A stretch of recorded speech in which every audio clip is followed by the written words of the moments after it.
Martino. Des fois, quand on se sent contrarié, c'est peut-être parce qu'il touche à quelque chose.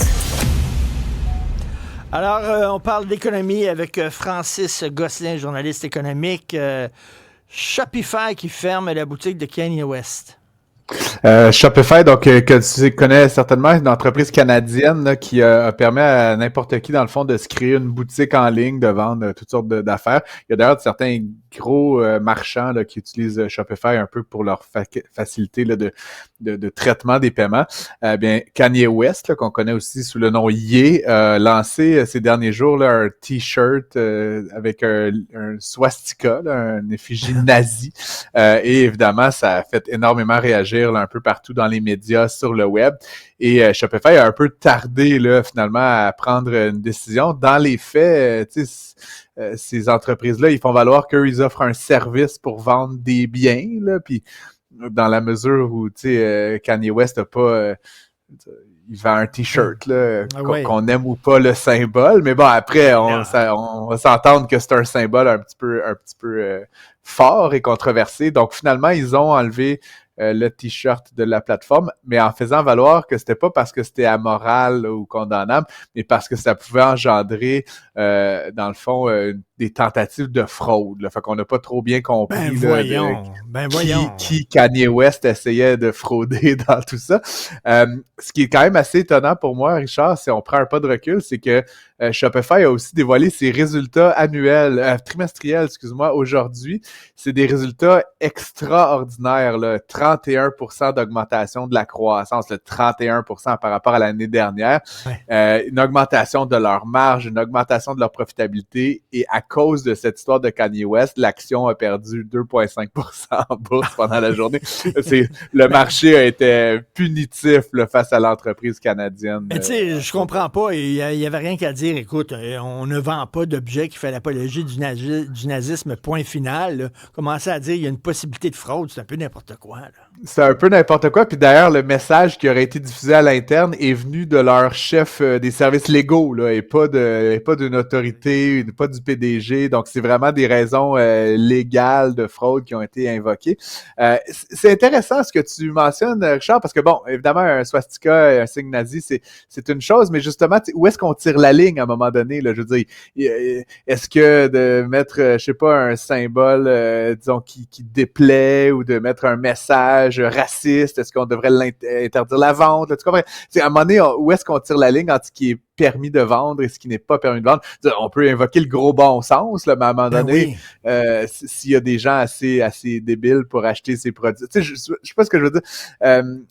C'est un peu difficile de tirer la ligne dans certains cas. Donc, je pense que Shopify se réfugiait derrière cette idée que... Ils n'ont pas voulu paraître, je sais pas, woke ou... exactement. On limite la liberté d'expression, donc on va dire que c'est parce qu'on a peur des fraudes. Écoute, c'est n'importe quoi. Exactement, c'est un peu bizarre.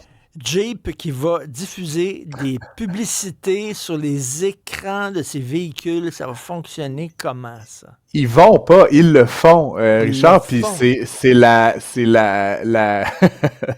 la levée de bouclier, le déchirage de chemise, dis ça comme tu veux. Ça a commencé ces derniers jours là, sur certains modèles de Jeep. Comme tu le sais, aujourd'hui, la plupart des véhicules modernes sont livrés avec quand même des gros écrans, que ce soit derrière le volant ou carrément dans la console centrale.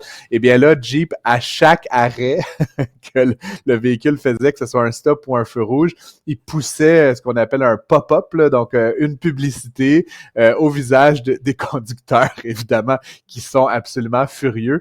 Et Jeep, plutôt que de s'excuser ou de dire « Ah là, désolé, c'est une erreur », persiste et signe en disant « Quand vous avez acheté le véhicule, dans les petites lettres là, en Arial 8, là, dans tout le bas de la page, vous avez accepté de vous faire bombarder de publicité en conduisant votre char. » Moi, personnellement, Richard, je n'achèterais jamais un véhicule qui aurait cet élément-là. Mais est-ce que tu as un bouton qui te permet de désactiver ces pubs-là ou quoi? À chaque arrêt, à chaque feu rouge, il faut que tu pèses le petit X pour l'enlever, mais tu comprends, genre une affaire. Je pense que je donnerais un coup de poing dans écran, moi, personnellement.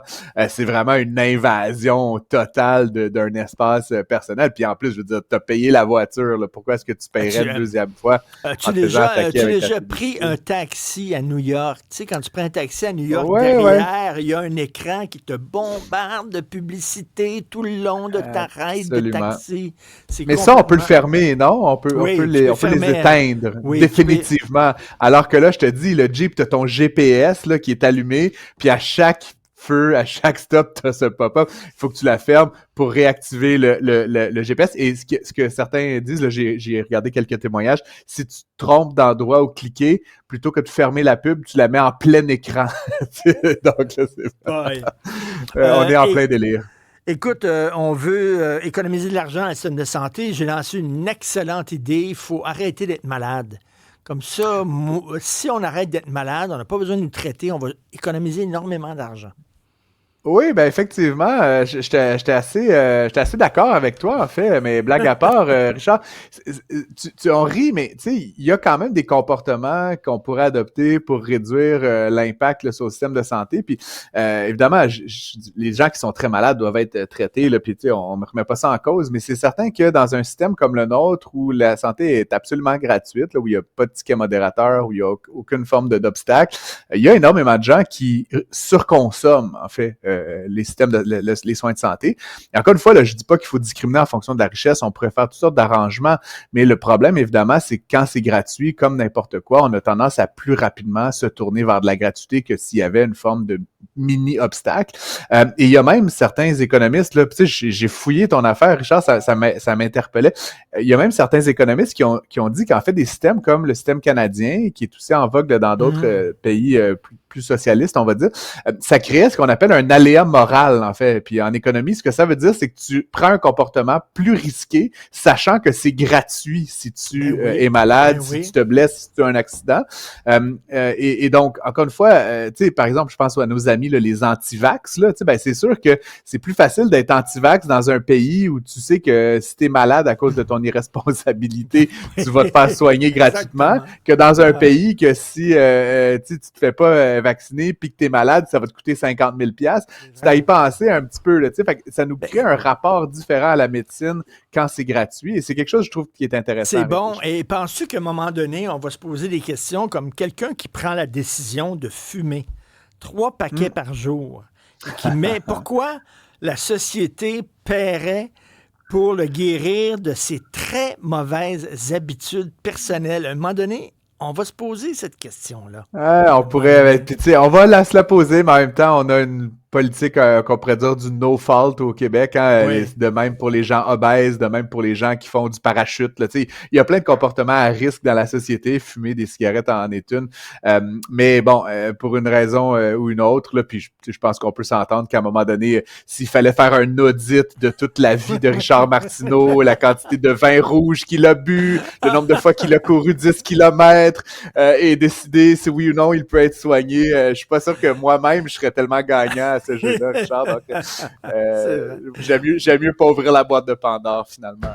Effectivement, on dit que le cancer de la prostate est causé par les charcuteries, entre autres, et tout ça. Tu sais que j'en ai mangé. Il y a un lien de cause à effet très clair ici, Richard.